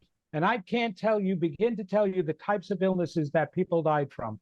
The strangest one that I ever had was a 45-year-old woman who was organic, lived perfect life, exercised every single day, but she was one of the most miserable people in her life, was so unhappy about everything. She developed cancer under her pinky fingernail. That's where it started, and it metastasized to every part of her body, from the pinky of her fingernail. And she was packing away all that negative energy. Isn't the strangest thing that cancer is your own body eating itself? Think about those thoughts that we have that we constantly ruminate on. I'm not good enough, I'm not lovable, or anything negative, constantly negative, negative, negative, negative. So you've got your negative thoughts eating at your positive mind. So that is going to transform itself some way, somehow, into part of your body eating against you, because that's what we're influencing. So yes, absolutely, we totally manifest. We are not victims, unfortunately. Well, fortunately, we are not victims to our health. There's no such thing as victimization here, because if there was, then we're not in control of anything. And we are. We can control it. And we're the ones that manifest it so that we can learn about ourselves. Remember, this body is meaningless to the soul, truly. It's just a means of the soul experiencing itself. And it knows that it'll be leaving it. It's not going to be needing it. And so whatever needs to go on in order for that soul to evolve and to grow, that soul will help create. You know, when my mother died, she died first. We knew my father was going right afterwards. We had no idea how he was going to die. This was a perfectly healthy 92-year-old man. His blood pressure was 112/54, like a teenager, right? He had no diseases, no nothing, and we just had him all physically checked. As soon as my mother was put on hospice, he developed a cancerous tumor up against a major artery in his lung that sent cancer through his entire body. He died 6 weeks later. That's because his soul needed to take him out of here. He was done. He was ready. So your soul can create anything. There is no victimization. Your mind can create it and your soul can create it. But for some reason, it does for us to grow, always for us to grow and evolve. Every single outcome is for us to grow and evolve. We may not like the interim, but we use it for us to grow. And so even like I said, any experience you have that turns you in this direction is to make you, I want people to actually, the whole reason why I even bring that stuff up is I want people to recognize their choices so that they can replicate them. If you just walk around spiritual without knowing why you're doing that, it's not enough, okay? You have to be wise to it, because then you get to truly understand what you know. Edgar Cayce said, the final consciousness you've got to come to is knowing what you know. Knowing what you know. And we were given everything from the very beginning, but we don't know it until we experience it. We're like little kids experiencing all we know. And once you know what you know, you've evolved. And so we keep going until we get to that point. That's all we care about, is knowing what we know. I think but I also feel that I have to point this out. I mean, that's not to say that people who develop cancers or horrible diseases necessarily, it's a punishment or, No, it's nothing about punishment. No, I mean, I think well, that, I have to just say, let me just say this. When you read in my book, one of the 5 reasons we do punish ourselves, because we're constantly taught how bad we are. There is a sect of monks, okay, that walk around all day long with whips, whipping themselves, because they believe they need to punish themselves for the pain they caused Jesus. So all day long, they whip themselves. And these are supposedly intelligent, well-trained monks. So we have the capacity of humans to punish ourselves because we think we deserve it. So how can we do that? And we do that, and it's not always conscious. A lot of times it's unconscious because of that little kid inside of us that's still there. Why do some bad children go up to mommy and daddy and tell them, I did a bad thing, I want you to know? Because they want to be punished, because then they believe they're worth something if they're punished. Then they get some attention even though it's negative. So if we do that in a form of human, even without knowing it, why wouldn't we still do it when we're older? Okay.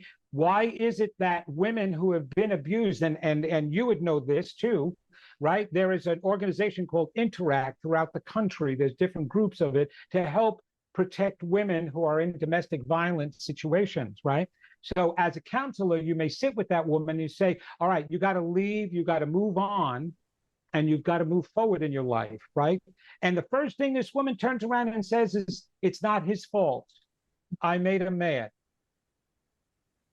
I'm like, so with those types of attitudes, because that's how we're trained growing up. Mhm. I'm hitting you because you're bad. Or this may hurt you. This is going to hurt me more than it's going to hurt you because of whatever. We're Oh. constantly getting the message that we are bad and we need to be punished and corrected for it. Oh, certainly your mom, I think at one point you pointed out that when you were being bullied, I think your mother said something like, well, maybe you are arrogant or arrogant. Right. Exactly. And they're going to beat. So if we carry around that attitude, why wouldn't we create something that winds up hurting us because we believe we deserve it?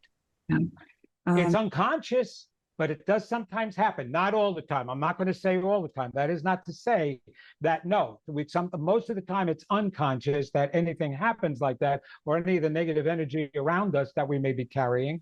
But yeah, it's interesting. It is in my book, and there, like I said, there's 5 different reasons we do become ill. And also, there are exit points if we're taking on the idea that we do have pre-life plans, pre-birth plans. There are several exit points, presumably. And so perhaps Absolutely. a terminal illness is part of it. So, I mean, it's convoluted, it's complicated. It is. Try to yes. Relationship. And Angie, we can talk about this forever. I do want to be mindful of the time because we've got a flight that we're going to have to take to get back to North Carolina. So if there's anything else that you would like to. I do. I thought we had you till 4:00. Do you need to ring off before 4:00? It's another. We have a couple of questions. Okay, no, go ahead with the questions. I want to answer the questions for sure. Carmen was really very interested to know a little bit more about your book and your therapeutic approach. Oh, absolutely. Okay, so my understanding when I was going to school to get my psychology degrees, I did a lot of work with a professor who worked on cognitive psychology and the understanding of how we define ourselves. And so my book is about the discoveries that I made that most people don't believe what they think they believe. There are parts of the brain that actually create blocks for us that get in the way. They may help us to cope through life, and they're called coping skills, but those coping skills can actually get in the way of developing spiritually and to be able to manifest what we want, because we're body, mind, and spirit. And what I'm talking about is your brain will actually create another level, another set of beliefs. Some of them are defense mechanisms, other are different beliefs to shield you and protect you what you're originally believing about yourself. What was developed when you were growing up? Okay, what were those? I call them the I'm nots that you heard from the environment and the way you were raised. I'm not good enough. I'm not smart enough. I'm not deserving enough. I'm not lovable enough. All of those are still within you now. You think you get rid of them just because you become an adult. You don't. You accumulate them. So when people now step into this new thought, new age movements, and they learn that they can manifest, that we are more than these physical beings, right? But they're not manifesting the way we were told we could. They're not getting the jobs that are fulfilling. They're not having the relationship or attracting the right thing. Their finances, all this abundance that we were promised in this understanding is not happening for everybody. Why? It's because you don't believe what you think you believe. And it's all about beliefs, not just your thoughts. That's what the misunderstanding is that I'm trying really hard to turn everybody about. The law of attraction and manifesting is not about what you think. What you think comes consciously, your conscious thoughts. Now, we could not be attached to that law consciously, because that means as soon as you had a thought, something would be created. Half the world would be dead right now, and the other half would be billionaires from winning the lottery. Okay, that can't happen. So it's connected to your unconscious mind, down deep. So therefore, it's influenced by your unconscious thoughts and beliefs, the unconscious beliefs. And the little you is in there with the beliefs of, I'm not good enough, I'm not lovable, I'm not deserving, all of those. So now you're trying to go for a good job and you think, oh, I can get this job, and you write up your resume really nice and you send it out there. But before that energy leaves you to get to the manifesting energy, you're going to manifest that, right? Little you turns around and says, but you're not good enough. You're not going to get that job. And now that energy goes out into the universe and you don't get that job. and you don't get the next job, and you don't get the job after that that you're applying for, or you don't have a good relationship with this relationship, or your finances is still bad, even though you're believing that you should be abundant. It's because you're not believing what you think you believe. You've got to bring to the surface your true beliefs and change them. And the only way to find out your true beliefs is by releasing the defense mechanisms that are shielding you. The two highest functions of the brain are 1, to keep you alive, 2, to protect you in order to keep you alive. We know how it protects us physically. The fever that we're supposed to get with the coronavirus didn't cause the fever, your brain did. It will raise your body temperature whenever you have a bug in it in order to make it an unlivable environment for that bug. That's how it protects you. It doesn't pay attention to the fact that the fever is uncomfortable, or if it raises it too high, it may kill you. Its agenda is get rid of the bug. So raise the temperature. Well, if it protects you physically, how does it protect you emotionally when you're walking around with that emotional pain of I'm not good enough, I'm not lovable, I'm not deserving? It has to create a whole new set of beliefs. So now as your brain starts to develop, you're not thinking that it's you that it's incompetent. It's your boss that's incompetent. It's the guy who's reading the resume that's incompetent. It's all those other people that you're trying to have a relationship. They're a bunch of dopes. They're not good enough. They're problems. Everybody else has the problem. That's why everybody is blaming everybody right now in the world. They're blaming gays, they're blaming women, they're blaming blacks, they're blaming Muslims, they're blaming anybody that they can other than themselves, because they couldn't live every day and function with the belief that they're not good enough. And we know the people who are living like that, that don't have those defense mechanisms that are strong, or the coping skills, as we call them as therapists, those are the people experiencing depression and anxiety. And as a counselor, we try to help them with that coping skill. But if we are trying to evolve and manifest, we need to go to a different level. And that's what my book is all about, is how to truly get to the core and change those internal deep down beliefs in order to make your external life fulfill the way you're trying to make it fulfilled. So that's what the book is all about. Thank you. We have a question from Patrick, and he's asking, are there any other things that you can share with us related to the larger mysteries of life? For example, when you spoke, when Joseph was speaking through you and you were channeling at the beginning. Oh, my goodness. Yeah, all of those things. Listen, all we're here to do is to learn how divine that we are. Look, the God force, the way that force, whatever you want to call it, Yahweh, Elohim, Spirit, it doesn't matter. There is a power out there that created all of us. We are not running around with batteries strapped to our butts like the Energizer Bunny, but there is still power going on, and we're tapped into that. And we are tapped into that. And the reason why that we're tapped into that is because the way that force created us was by taking a part of itself and dividing it into us. That's what's meant by we're created in its image. We're all divine and we're all magnificent, but we completely forgot about that. Our journey now is to remember that spark of who we are. And believing in yourself is the greatest power you have. Belief is all about it. You'll see that word everywhere, especially now, right? The holidays coming up, and it's believe in Santa Claus. All of that.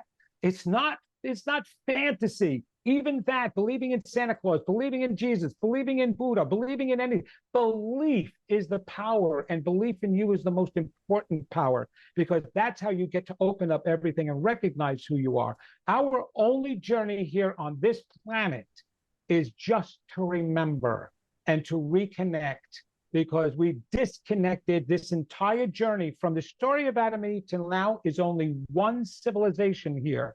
We've been on this planet 5 other times before this one, and we didn't get it right back then either.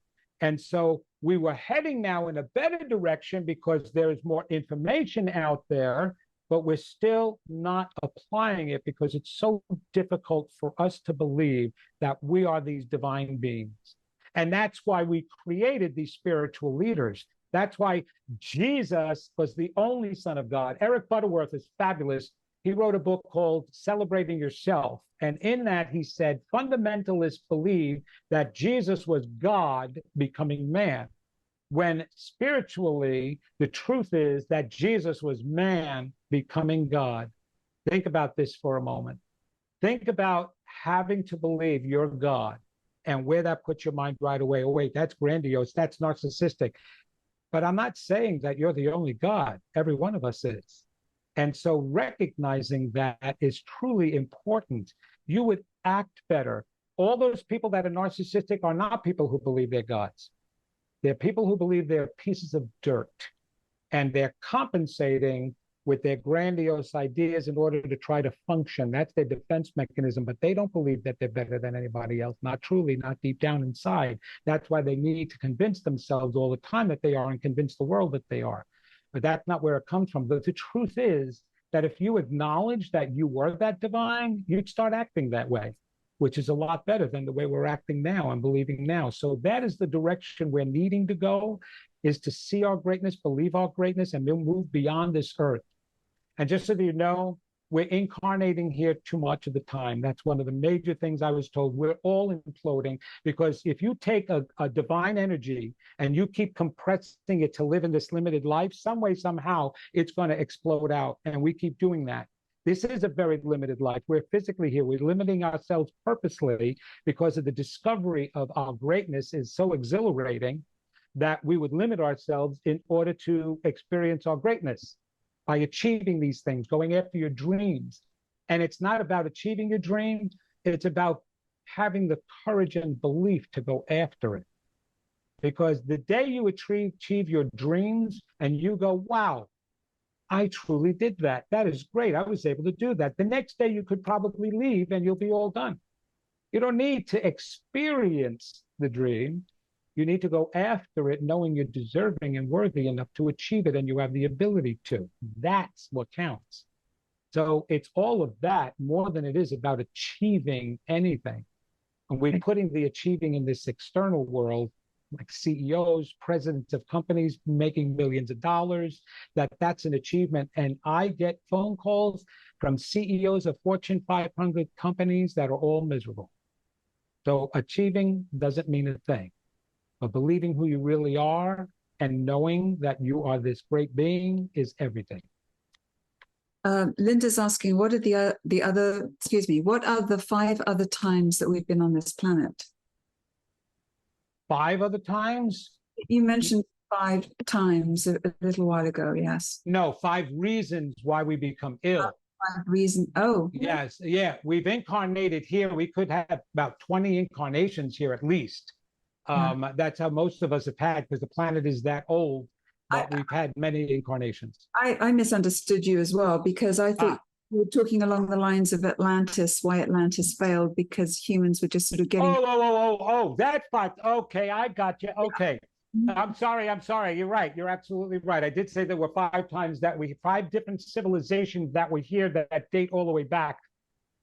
We don't know the specifics of each one of those, but I will tell you this, that the Mayan calendar marked 5,125 years. Well, they're not the only civilization that marked that. That was one civilization, and all the others, the other 5, were also 5,125 years.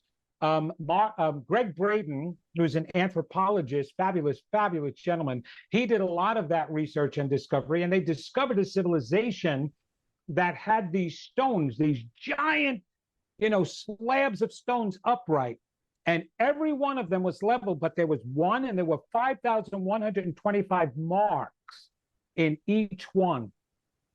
The last one is supposed to represent this one, and at the end, instead of it going level, it goes up.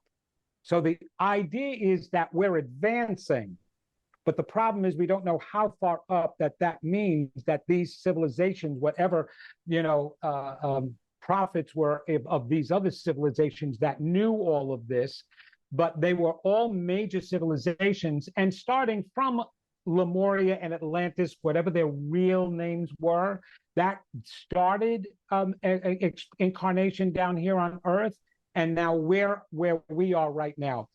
And if you think about it, and I want you to think, I do not want you to put aside aliens and thinking that that's another thing. No. The whole reason why they're coming is to let us know what advancement looks like.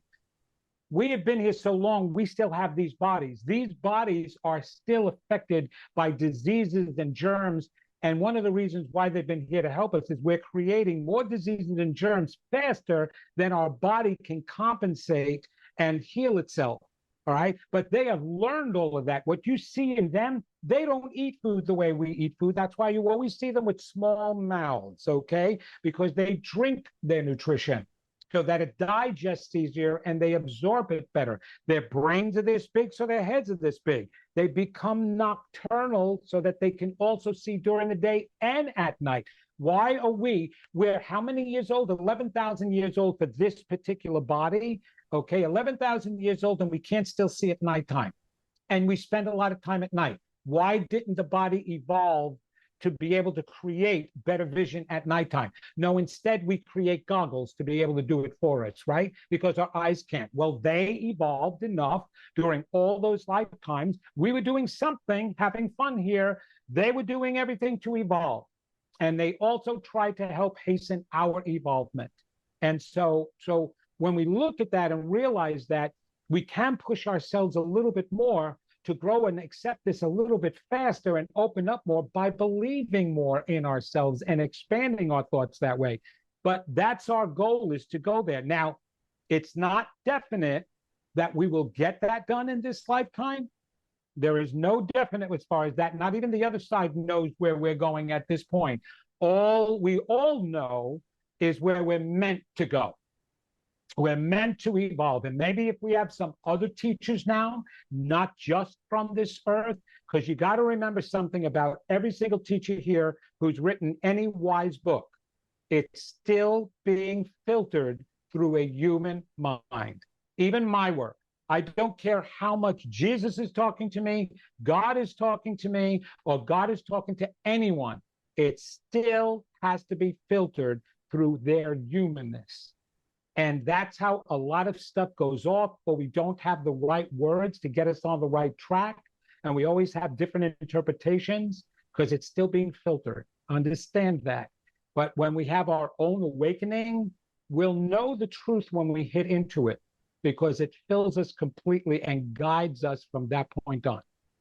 I have a final question, and this is too big a question to tackle in 10 minutes, but I know.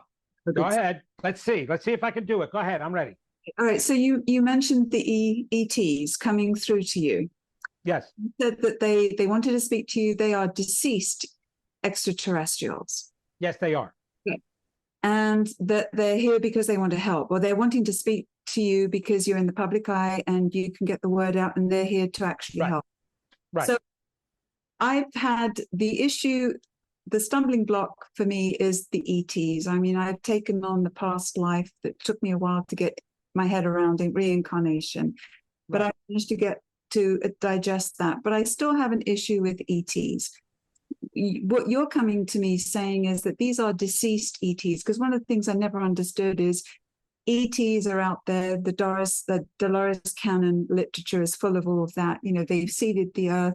They come periodically. They're here to help us. Right. But then I couldn't quite understand. So these aren't spirits. These are just other creatures that are sort of in this, having a life in the same time frame that we are, but they're still similar to us. They're just a different species. But when you said that but then people talk about the other side, and so people are passed on to a spiritual world. So I've always had issues with, who are these ETs? Are they the same? All right, let me explain that. Let me take the rest of the time and just explain this for you. You don't have to go on in that, because I understand what your question is. Let me explain it from the beginning of time, okay? When the God source created souls, it created all of us at one time, whatever, let's say 1,000 souls. Who knows, right? It definitely wasn't 8 billion. We created the rest. 1,000 souls, okay? But it's like taking the sun and divided it into 1,000 little suns. But keep those suns together. None of those suns would ever be able to experience their own light staying in one whole big group. They would still look like one big group. So the intelligence, which was God's source, thought and realized, wait a minute, you have to get away from here in order to experience who you really are in your own light. So let's create a place to go. Well, let's create a few places to go. So all of a sudden, all these universes were created at the exact same time. not just the Earth universe and all the stars around it, every universe, but in all different dimensions, not on top of each other. You've got your own dimension, this own place. That way you're not interfering with each other. It's not like your next door neighbors and you don't have to get into any fights or anything. You're in a completely different dimension than you are, okay? Go. Wherever you want to go, go. But here's a rule. Wherever you decide to go, that's where you have to stay. Because you don't want to bring your karma that you've created over here to your brothers and sisters over here. So we're all brothers and sisters, and we all went to different places. And from that point on, only incarnated in those places. Now time goes on, and each has their own choices because of free will to grow and do whatever they need. Now, we're in physical form in order to live in the physical world. They create a typical body. Maybe it looked the same way as ours to start with, whatever, because the animals and everything, all life was basically the same, maybe a little differences here, that this gorilla had more hair, this gorilla was bald, who knows? That doesn't matter. But all life, we were all given the same opportunities and the same chances and the same abilities. Okay, but this group over here got really into power and money and the earthly things and having fun and having fun and having fun and having fun, just like brothers and sisters do. You may have one brother and sister who all they want to do is play in school, but you got this person over here, this brother and sister, very studious. We know stories about that. And, oh, I just want to grow and learn all I can learn the way I'm supposed to learn it. I'm a good student over here. So this group over here and this planet and this universe over here, they go through their existences. They die too, and they're in spirit form. And while in spirit form, we all go. By the way, when we go in spirit form, there's only one place to go. There's only one dimension all of us go to when we're in spirit form. Everybody. There is no hell. There's only one dimension, and in that dimension, our steps are more dimensions, higher understanding that we evolved even while we're there. But it's all in one place together where we started from. And when we get back there, we're figuring things out. Okay, we'll figure it out. Oh, you're doing this over here. Oh, that's so cool, but we're doing this over here. Oh, how neat. That's really nice. And then we're in spirit form. Then we incarnate again in physical form. And this studious group keeps evolving. And this group over here is taking their sweet time and liking all the money that they're getting and having all the sex that they want and just getting into the earthly things. Oh, this is beautiful. This is wonderful. Look at who I can kill. I can kill his body and take over all its power. This is fabulous. I want to help them over here as much as I can because we're supposed to be able to get along. Okay? That's how they do. Now this group over here is watching this group over here and saying, hey, wait a minute. They're really doing crappy down there. Holy cow. Wait, what is that disease they got that's eating away at them? Man, oh man, they need help. They look like they're slumped over like that. There are a bunch of Neanderthals down there. They'll never get anywhere. We got to help them out. They came down here, and just so that everybody knows, there is a difference between the Neanderthal and modern man, completely two separate DNA strands. And if you ever go to 23andMe or Ancestry.com and you have your DNA done, it'll tell you if you have what DNA you have from one modern man or if you have some DNA from Neanderthal. I have some DNA in me from Neanderthal. And if you met the Gennas on my father's side of the family, you would totally understand that concept. And so it separates the DNA strands. Well, how did the modern DNA strand come around? Guess what?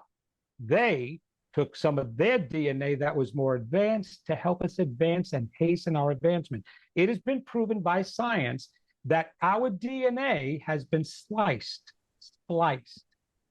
They don't know, they don't want to admit by whom, but it's been spliced because there is one section that's the same as the Neanderthal, but a whole new section that came out of nowhere that is unlike anything else. And all of a sudden, there's modern man standing upright. And it shows that modern man appeared on this planet 11,000 years ago spontaneously.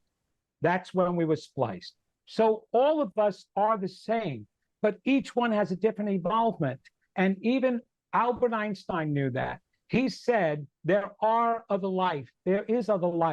out in other dimensions. But in order for them to be able to bypass and get through their universe, they would have to have command of spiritual principles, because that's the only way they would be allowed to come from their universe to another universe. That's who the ETs are. That's all they are. And they're trying to help us because we are not advancing as fast as we should. And if you look at the world today, it is proving it to us. Crisis after crisis after crisis. That is showing something, but that doesn't mean that's the way we have to go. And I know I'm pointing that out, but I am also the tell it like it is psychic. I am so tired of everybody saying everything is okay here. It is not okay here, and we have options. And so until we realize this is not the way I want it to be better. That starts with you. I want to fulfill myself completely, and go after yourself then. You need some motivation, you need some inspiration, and you healing yourself is going to heal this earth. That's what they did, that's what they're trying to do. So that's the only difference. Just like we're in spirit and I get to speak to my mom, my dad, the angels, whatever, whomever is in that spirit realm, I can speak to those deceased beings, my brothers and sisters that were in different universes. It's all the same thing. We all go to the same place where we started, and we go to different places when we incarnate. That's the only thing about it. That's all it is. I want that picture simplified so you get to really, truly understand who they are. Thank you. Thank you, because I've struggled with that for quite some time. I really appreciate that. Well, on that note, it's been a wonderful, wonderful afternoon with you, Vincent. You are a wonderful storyteller, and I love your perspective on things, the experiences that you've had, and the work that you're doing. So bless you. Thank you. And well, thank you for your time. And Angie, thank you. If we don't have lighthouses like your organization to bring in speakers to put out the message out into the world, I wouldn't be able to get out there to start with. I wouldn't be able to share any of this. So I so appreciate that you've given me the opportunity to be able to share this. Well, thank you. Thank you very much. Bless you, and stay well, and speak to you. You too now, and everybody there. Thank you. Take care. Take Bye-bye. care now. Bye-bye. Safe flight home. Bye-bye. Thank Bye. you. Bye.